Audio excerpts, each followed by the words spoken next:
Hey friend, welcome back to episode number 2 on why yo-yo dieting is so bad, especially after 40. Let me ask you this. Have you ever been good all week, sticking to your diet, only to find yourself standing in front of the pantry late at night with a bag of chips or cookies, wondering, why do I always sabotage myself? You don't lack willpower, but your real battle is something deeper: the emotional weight behind yo-yo dieting and why yo-yo dieting is so harmful to us, especially after 40.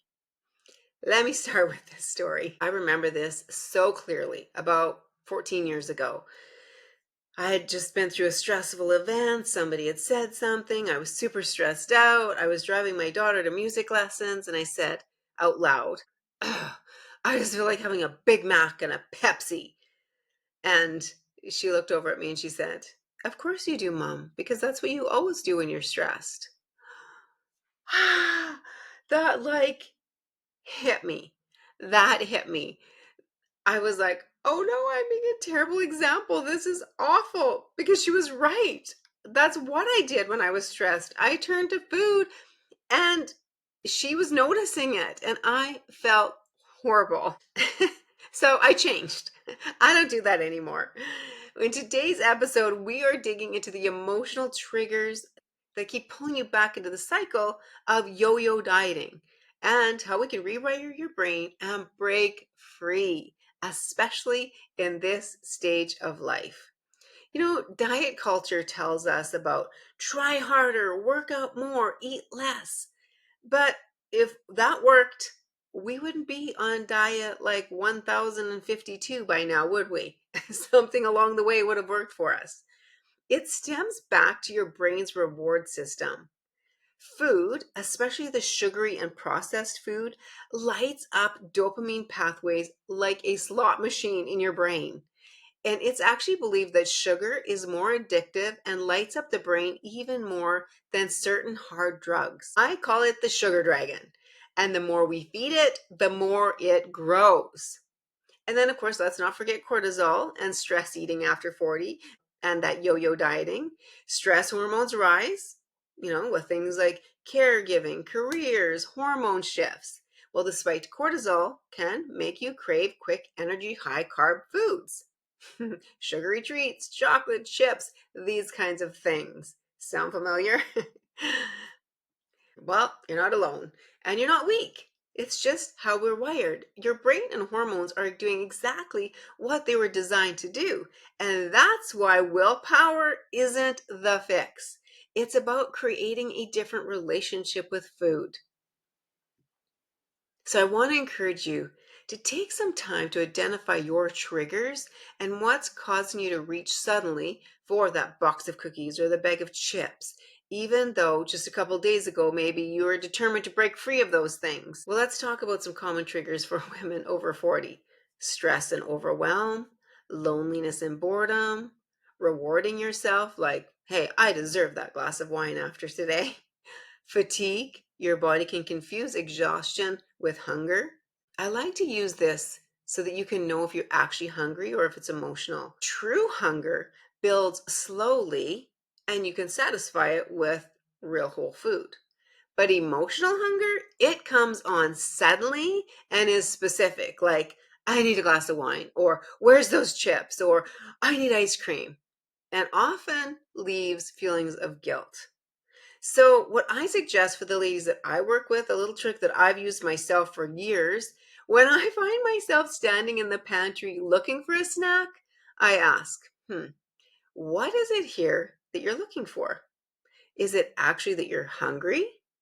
Or are you looking for comfort? Are you eating to avoid something? Or are you eating just because you're bored? So take a moment this week to jot down, when do you eat when you're not actually hungry? And in those moments, what are you feeling before that? Who are you with? What was said?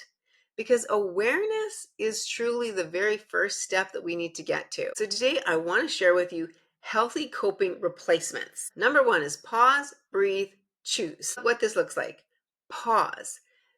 When you feel those cravings come on, you got to have some sugar, you got to have the box of cookies, the box bag of chips, whatever it is. Notice the cravings that you're feeling.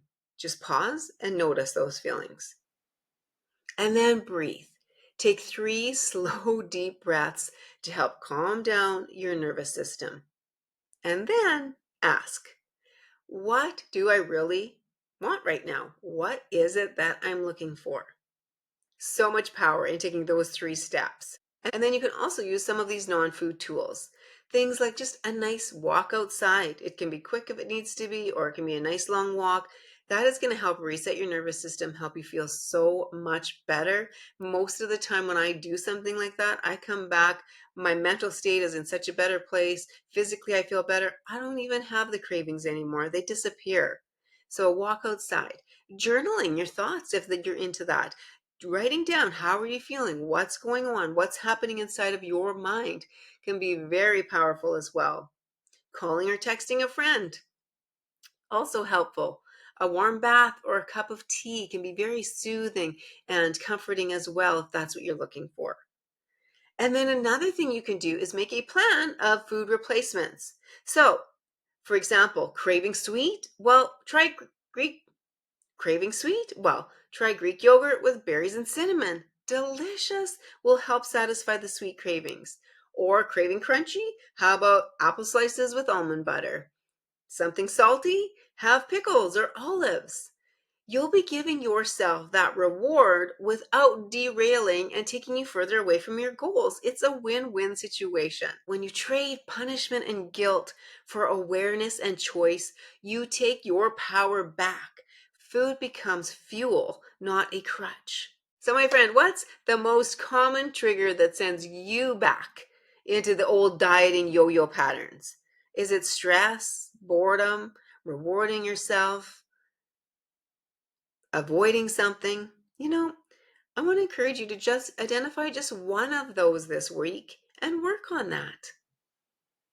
And remember, you're not failing because you can't stick to a plan. You've just been trying to fix an emotional problem with a food solution, but now you're learning a better way. And in episode number 3, we are going to put it all together. I'm going to walk you step by step through creating your forever plan, how to eat in a way that works for your body, your hormones, and your lifestyle without ever dieting again. Because, my friend, it is time for you to design the life you love, and it is my passion and my goal to help every woman get off the yo-yo diet.